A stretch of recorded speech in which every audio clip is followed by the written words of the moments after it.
Trump says the world is a dangerous place, and he's right. It's not only dangerous, but it's also very big. And there's a variety of thugs of all kinds and various degrees of infringement on their citizens' rights. So I want to contrast Trump's view, which unfortunately he didn't explain and give the facts. Let's review some of the facts of how various governments have ordered the assassination of political opponents, including our own.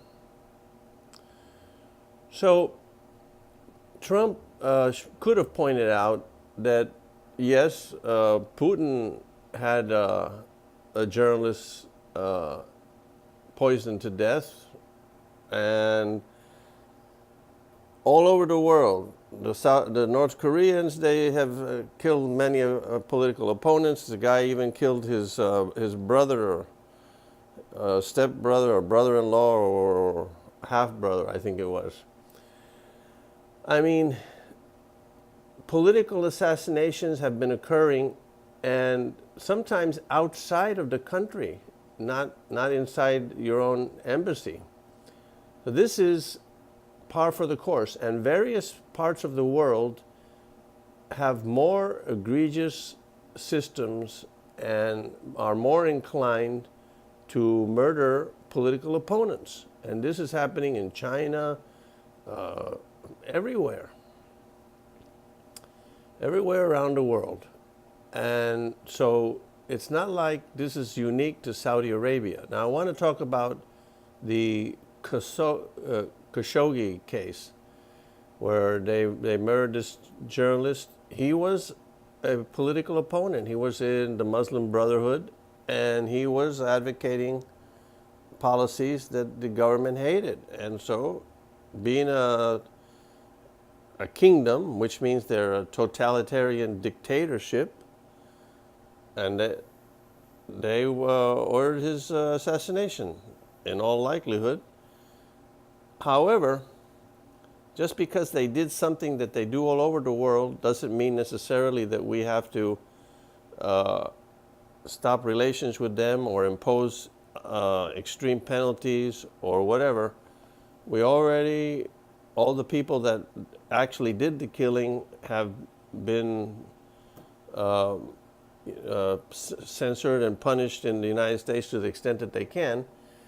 But this is part of the U.S. mistaken view, which is that the rest of the world has to adhere to our standards. And if they don't, we will punish them. Let's discuss more on that. But before we do, the fact is that the United States has engaged in political assassination. Lumumba, who was the president of the Belgian Congo, that's what it was called way back then in 1960, he was a communist. The CIA murdered him. Allende, who was also a socialist communist, very bad for his people. CIA backed a coup by Pinochet. They assassinated Allende.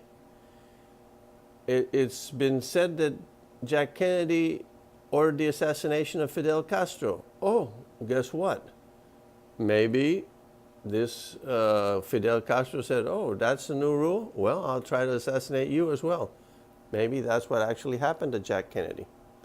Anyway, we have done the same thing. So don't get so high in your horse and get so excited about how horrible these other countries are and don't advocate the right standard. Of course, the right standard is not to have political assassinations, precisely so it doesn't come home to roost in your own home, so you can defend the right principle. Now, of course, there's an exception to that situation, and you need to know the principles. If you are in a situation of self-defense where you are at war with a country, which we are not at war with Saudi Arabia, then, or any other country, there's no other good reason for us to be at war with any country right now, then a political assassination is totally off the table and wrong. But if it's a self-defense measure like trying to kill Hitler in the Second World War, that's fine. So the principle is, what is the context? If the context is self-defense, then it's okay. In this case, nobody's attacking the United States, so we shouldn't assassinate anyone. But to know exactly what the situation is for Saudi Arabia, maybe you would have to be in their shoes. As far as I'm not sure about that, what the facts are, because it's far away and we don't get all the facts, so who knows. So anyway, this is part of the fallacy of what's going on with all this stuff about Khashoggi.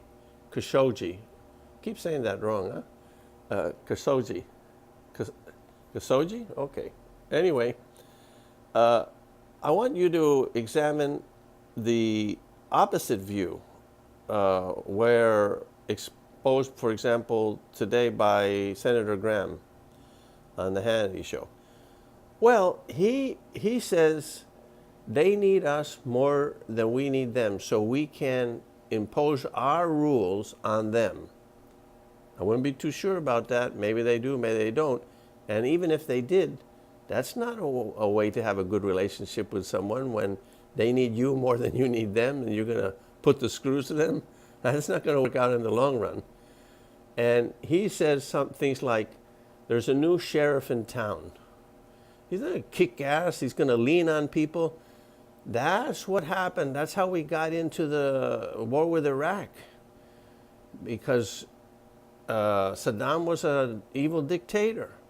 Of course he was. And what do we get? Now we got a regime controlled by the Iranians. Well, that really backfired. So in this area, this part of the world, and many others, Africa, all over the place, there's a lot of tyrants, a lot of bullies, and you cannot impose your standard on them. Just another example of the same mistake on the principle. If in some countries, in order to do business, you have to bribe people. Oh, that's illegal for us. If we catch a company bribing somebody like Walmart, we claim they did it over there in Mexico, oh dear, they violated our law. No, that's none of our business. Let the companies do what they want to do. In other countries, they're not killing anyone. They have to bribe people to do business. So that's the way it works in that country. And so it's like the U.S. trying to extend its laws and influence all over the world with penalties. You can say what you believe and espouse the right principle, but don't think that we can impose our standards on the rest of the world without any penalty. That's just going to backfire. Less business, less less allies, less trade, as Trump correctly pointed out. Unfortunately, he didn't give you all these facts, and that's why I'm here. That's my job, I guess. Anyway, this is what I wanted you to consider. And consider the fact, once you get the whole context of the historical context that we were involved in similar atrocities, yeah, those are atrocities, political assassinations. It's not surprising that other countries that are more behind or less wise or less civilized or whatever are doing the same. And we should condemn it.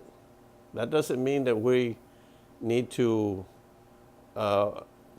ignore the benefits of the relationship with that country and ruin those benefits like Trump pointed out.